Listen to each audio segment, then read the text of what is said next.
तर तुमच्याही सोबत असं झालं आहे का की बोटनेक ब्लाऊज जो आहे पाठीमागे पाठीवरती खूप टाईट बसला आहे आणि हात जे आहे आपल्याला वर खाली किंवा पुढे मागे करायला खूप प्रॉब्लेम होतो आहे आणि बऱ्याच वेळेला काय होतं जे माप मोठं असतं तर त्यांना जो हा प्रॉब्लेम आहे तर तो होत असतो। म्हणजे बघू शकता आता हे ब्लाऊज बघू शकता हे लूज आहे, दिसायलाही एकदम परफेक्ट वाटतं बॅक साईडला आणि पाठीवरती सुद्धा हे लूज आहे। जर तुम्हाला असंच फिटिंग बघायचं असेल किंवा तुम्हालाही हा प्रॉब्लेम होत असेल पाठीवरती जर ब्लाऊज बोटनेक ब्लाऊज एकदम टाईट बसत असेल तर आजचा जो व्हिडिओ आहे एकदम शेवटपर्यंत बघा, कारण ज्यांचं जे फॅट आहे पाठीवरचं तर त्याच्यामुळे काय होतं की तुम्ही कितीही परफेक्ट मेजरमेंट घेतलात तरी काय होतं ब्लाऊज जे आहे पाठीमागे खूप असे खेचले जातात। सो फ्रेंड्स आजच्या व्हिडिओमध्ये आपण 38 size boatneck princess cut blouse जे आहे बघणार आहोत आणि याच मेथडनुसार तुम्ही कोणत्याही साईजचं जे ब्लाऊज आहे कटिंग करू शकता। तर इथं बघू शकता 38 साईजसाठी जे शोल्डर आहे मी ठेवलेला आहे 8 इंच, पण फ्रंटचा जो गळा आहे मी 6 इंच ठेवलेला आहे। तर त्यामुळे आपल्याला काय करायचं आहे की अर्धा इंच फक्त शोल्डर आपल्याला यामध्ये कमी करायचा आहे। तर लहान मापाला सुद्धा ही सेम मेथड आहे। जर तुम्ही फ्रंटला जर गळा डीप काढणार असाल आणि बॅक बोटनेक असेल तर जितकं तुमचं शोल्डर येतं त्याच्यामध्ये फक्त आपल्याला अर्धा इंच कमी करायचं आहे। तर इथं माझं शोल्डर जे आहे 8 इंच आलं होतं प्रॉपर, तर आपण फ्रंटचा गळा डीप काढल्यामुळे मी शोल्डर जे आहे अर्धा इंच कमी केलं, 7.5 केलं। त्याच्यानंतर मुंडा जो आहे मी 8 इंच घेतलेला आहे, जितकं शोल्डर येतो तितकाच आपल्याला मुंडाही घ्यावा लागतो। आता 9.5 इंच इथं मी छातीचं जे आपलं प्रॉपर माप आहे तर मी इथं टाकत आहे। त्याच्यानंतर 2 इंच एक्स्ट्रा मार्जिनसाठी मी इथं वाढवणार आहे। तर आपली जी महत्त्वाची टिप्स आहे ट्रिक आहे तर मी तुम्हाला ती अस्तरवरती आपला जो बॅक पार्ट आहे तर तो कसा ठेवायचा त्यामुळे ते व्यवस्थित बसेल हे आपण बघणार आहोत। आता कमर जी आहे 8.5 इंच होती, 8.5 प्लस त्याच्यामध्ये सुद्धा मी 2 इंच मार्जिन एक्स्ट्रा घेतलेला आहे। मुंड्याला आपल्याला काय करायचं आहे की 1.5 इंच आतमध्ये आपल्याला जो मुंडा आहे तर तो घ्यायचा आहे। तर बोटनेक ब्लाऊजला आपल्याला ही जी काय मेथड आहे की 1.5 इंच मुंडा जो आपल्याला आत घ्यायचा आहे तर तो लहान साईजला पण आपण तेवढाच घ्यायचा आहे, मोठ्या साईजला सुद्धा आपल्याला तेवढाच घ्यायचा आहे। आता फ्रंटचा शेप मी 1 इंचावरती दिलेला आहे, बॅकचा शेप मी 1.5 इंचावरती दिलेला आहे। आता आपण 1.5 इंच जो मुंडा आतमध्ये घेतला होता तर त्याच्यावरती आपण 1 इंचावरती जो शेप आलेला आहे तर तो असा व्यवस्थित द्यायचा आहे आणि पहिल्या मुंड्याला जो आपण शेप दिला होता तर तिथून आपण बॅकचा शेप द्यायचा आहे। ची जी रुंदी आहे तर तुम्ही तुमच्या हिशोबाने ठेवू शकता, तुम्हाला जसं शोल्डर कमी हवे असेल तर तुम्ही 4 इंच सुद्धा ठेवू शकता। तर इथे मी गळ्याची जी रुंदी आहे तर ती 3.5 इंच ठेवलेली आहे। त्याच्यानंतर पुढचा जो काही गळा आहे तो मी ठेवलेला आहे 6 इंच।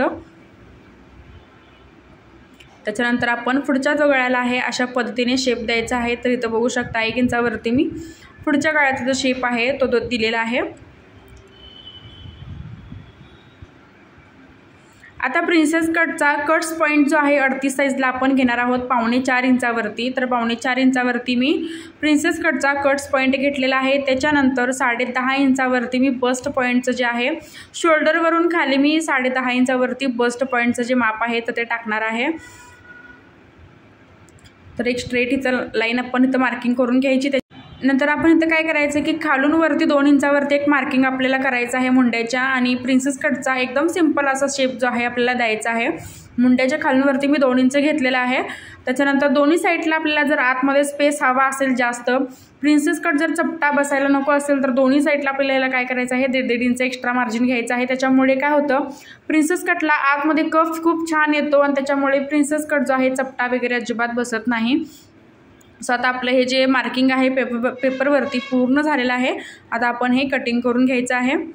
तर आता सगळ्यात आधी मी बॅक मुंड्याचा जो शेप आहे तर तो इथं मी कट करून घेत आहे।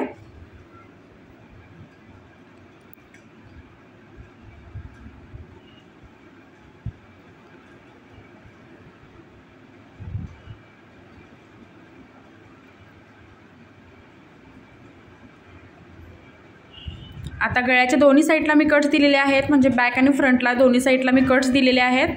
त्याच्यानंतर फ्रंट पार्टचं जे पूर्ण कटिंग आहे दाखवल्याप्रमाणे आपल्याला करून घ्यायचं आहे।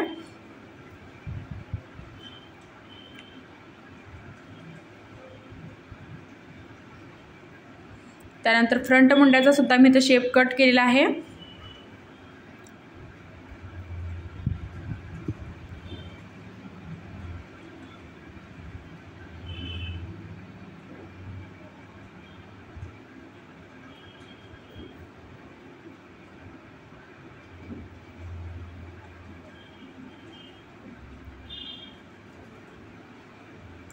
आता हे बघू शकता आपल्या पेपरवरती फ्रंट आणि बॅक जो आहे कटिंग झालेला आहे। आता आपण हे अस्तरवरती कसं कट करायचं तर ते आपण बघणार आहोत। तर आता सगळ्यात आधी आपण अस्तरवरती हे कटिंग करायचं आणि अस्तरवरती आपला जो बॅकचा पार्ट आहे तर तो कशा पद्धतीने आपल्याला ठेवायचा आहे तो पहिल्यांदा आपण इथे बघणार आहोत।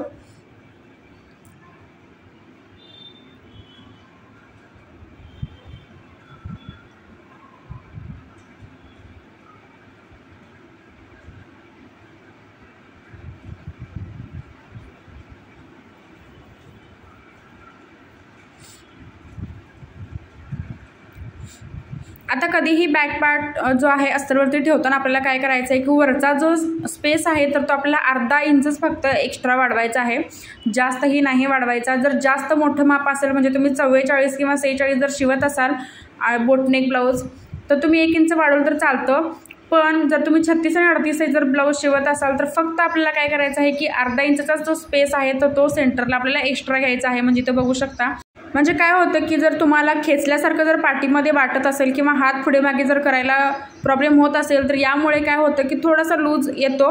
बॅक साईडला काय होतं की जास्तही टाईट तुमचा जो ब्लाऊज आहे बॅक साईडला पाठीवरती बसत नाही बोटनेक ब्लाऊज। सो तुम्ही काय करायचं आहे की पेपर जो आहे अस्तरवरती अशा पद्धतीने आपल्याला ठेवायचा आहे आणि फक्त अर्धा इंच जो गॅप आहे तर तो आपला स्पेस सोडून मग आपला जो बॅक पार्ट आहे जसं मी इथं अस्तरवरती दाखवलेला आहे तसा तुम्ही ठेवायचा आहे।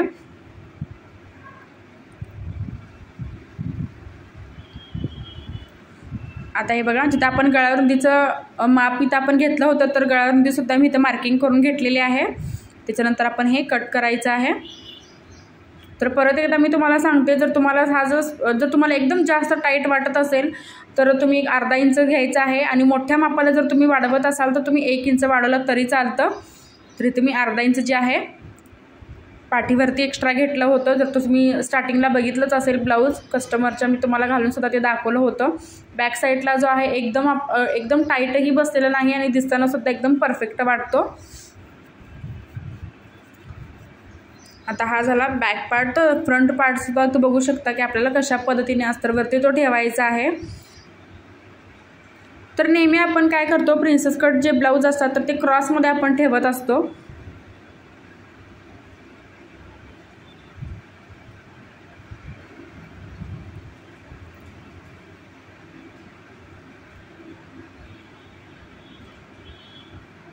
तर हे बघा, हा जो प्रिन्सेस कटचा पार्ट आहे तर 1.5 इंच आपण गळ्याच्या साईडला म्हणजे आय आणि हुकची पट्टी आहे तर बॉटमला मी 1.5 इंच घेतलेला आहे।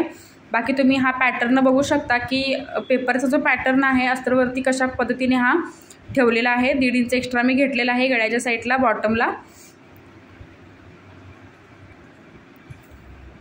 आता जी बाजू आपण दुसऱ्या बाजूला जॉईंट करणार तर त्या साईडला सुद्धा आपल्याला अर्धा इंच एक्स्ट्रा घ्यायचा आहे शिलाई मार्जिनसाठी।